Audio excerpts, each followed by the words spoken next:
These are 15 bizarre behind-the-scenes stories about the 2003 Christmas comedy Elf that reveal how a decade-long troubled production nearly derailed Will Ferrell's career before becoming a cultural phenomenon. The journey of this holiday classic includes actual car crashes caused by filming, vomiting actors, and a $29 million sequel offer that Ferrell walked away from. The movie pulled in $220.4 million worldwide against a $33 million budget. But what most people never learn is that the script sat trapped in Hollywood development hell for 10 full years before anyone pointed a camera at Will Ferrell in yellow tights. The 10-year journey nobody talks about. David Berenbaum wrote the original Elf screenplay back in 1993 with Jim Carrey as his dream lead, which means the project predates the finished film by a full decade. The version Berenbaum first imagined looked nothing like what audiences eventually saw in theaters. The Motion Picture Corporation of America grabbed the script first and immediately pictured Chris Farley in the lead role instead of Carrey.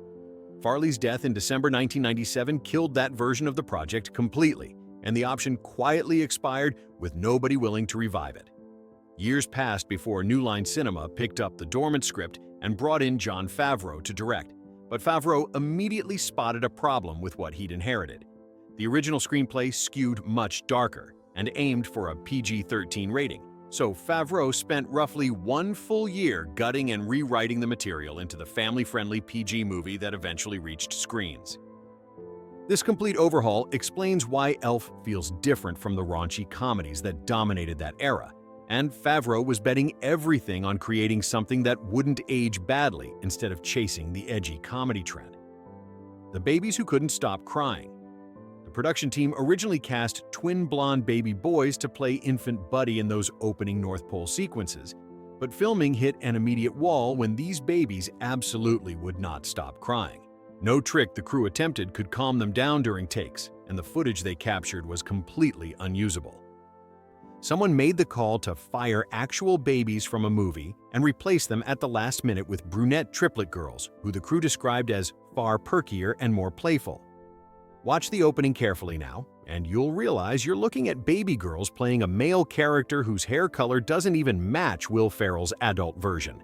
The switch happened so fast that nobody bothered to address the continuity problem, and it's the kind of production secret hiding in plain sight that virtually no viewer ever catches.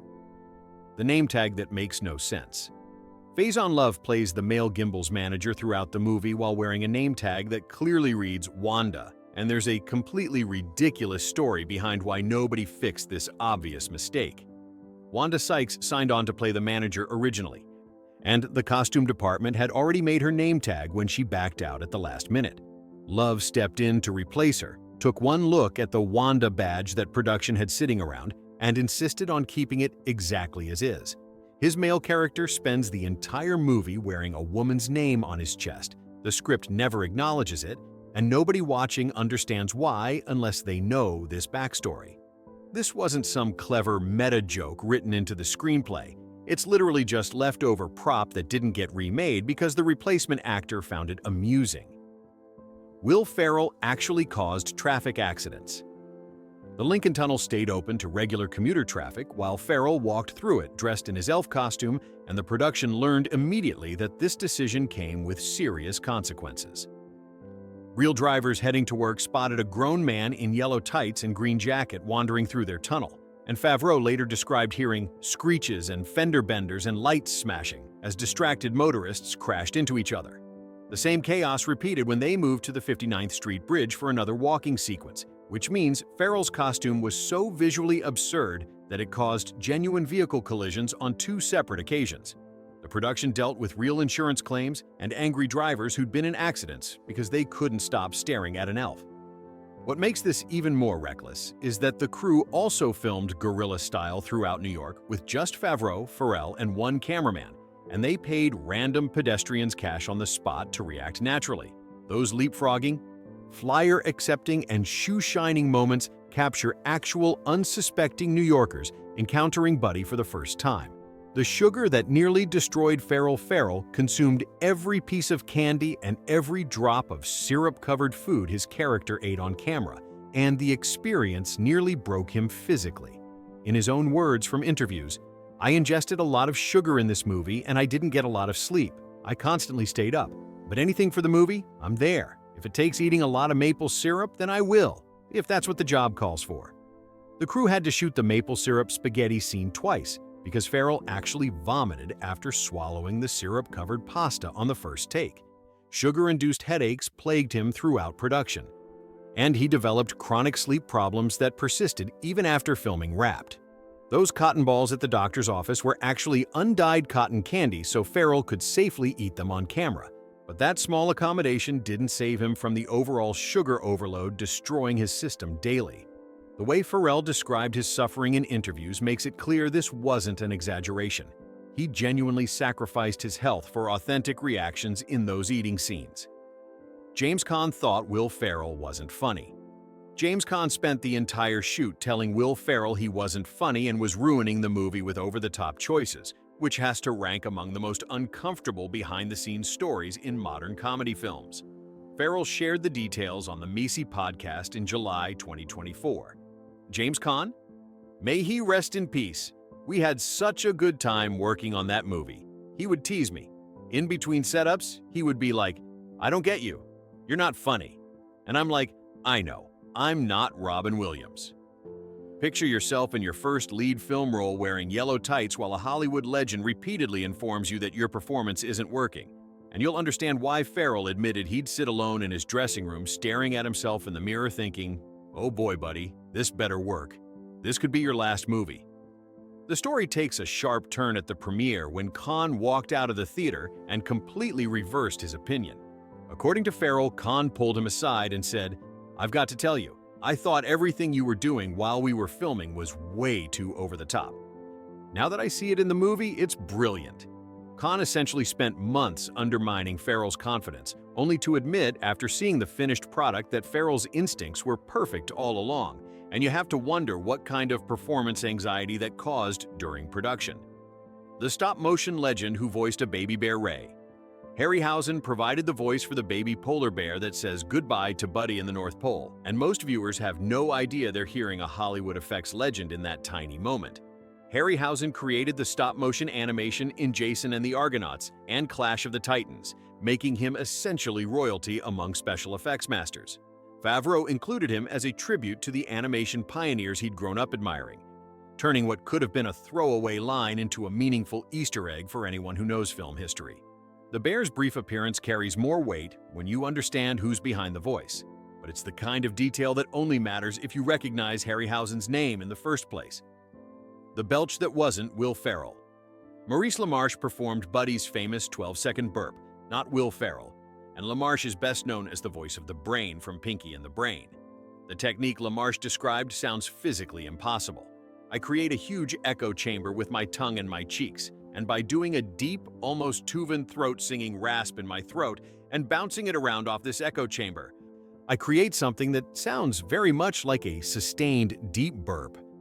That iconic moment audiences attribute to Ferrell's comedic talent is actually LaMarche creating what he called not exactly a burp, but more like Tuvan throat singing bounced around the inside of his mouth.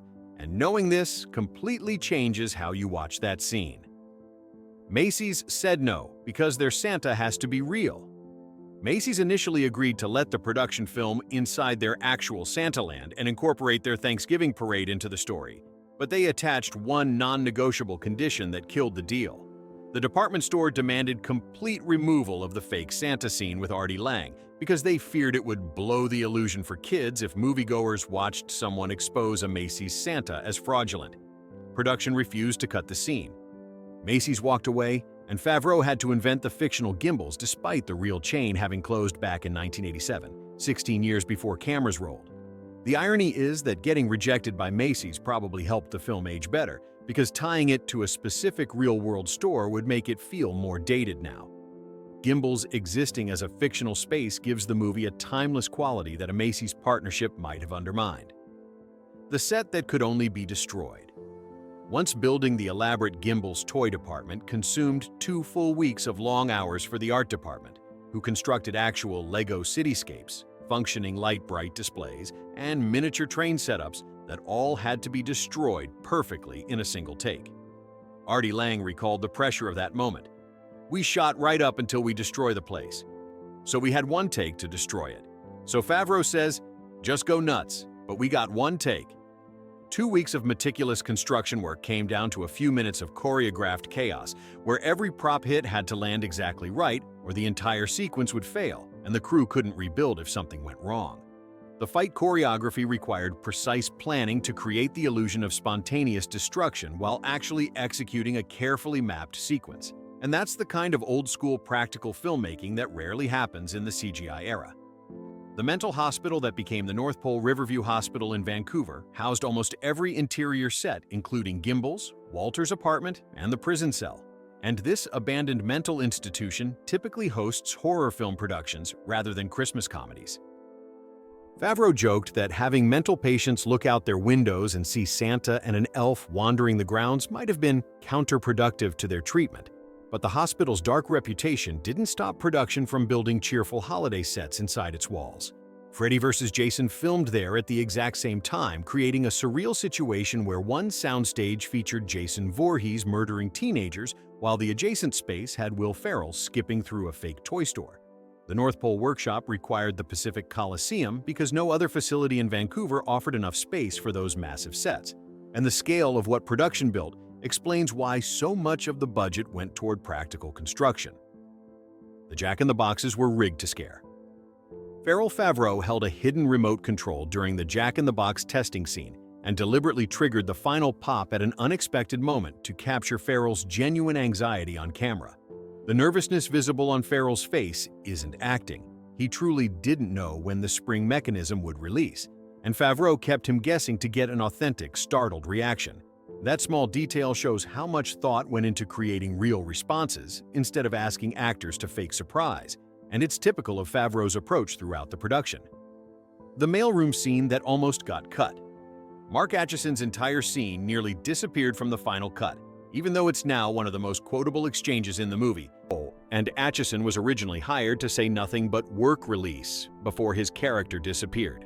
Studio executives wanted the scene trimmed down because they didn't understand why the deadpan exchange needed to exist at all. But Favreau fought to keep it and told them, "That's the joke. That's the funny part, right?" His insistence saved those few extra lines that audiences still quote today, and the scene almost didn't survive to become memorable. New Line's lawyers. Nearly shut down production lawyers from New Line Cinema showed up on set to investigate whether Favreau had committed copyright infringement by copying too much from the 1964 Rudolph the Red-Nosed Reindeer special, and they genuinely considered halting production until the legal questions got resolved. The elf costume design was described as almost a direct rip of the Rankin Bass aesthetic, since Favreau had deliberately used forced perspective techniques and stop-motion animation as homages to classic Christmas specials. Only what sources described as fast legal work cleared production to continue filming, and one different legal interpretation could have killed the entire movie mid-shoot. That kind of legal crisis happening during active production shows how close Elf came to never getting finished, and audiences have no idea how fragile the whole project was. The $29 million sequel that will never happen. Will Ferrell turned down $29 million to make an Elf sequel, and his reasoning in a October 2021 Hollywood Reporter interview was brutally honest.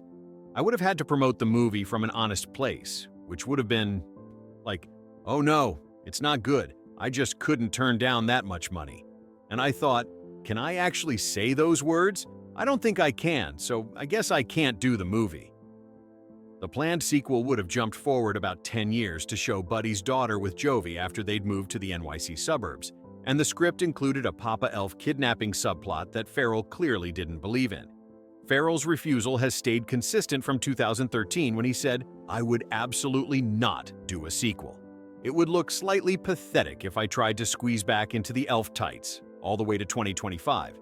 $29 million represents an absurd amount of money to walk away from. But Ferrell understood that making a bad sequel would damage the original's reputation in ways that no paycheck could justify. Why these stories matter. What these 15 strange facts reveal is that Elf wasn't some smooth, corporate-planned Christmas movie designed by committee to become a holiday classic. The production was chaotic and held together by people who cared more about protecting something good than taking the easy path, and that desperation shows in the final product. Ferrell doubted himself constantly while Caan told him he wasn't funny. Babies got fired mid-production. Real traffic accidents happened during filming, and a star eventually walked away from $29 million to protect what they'd created together.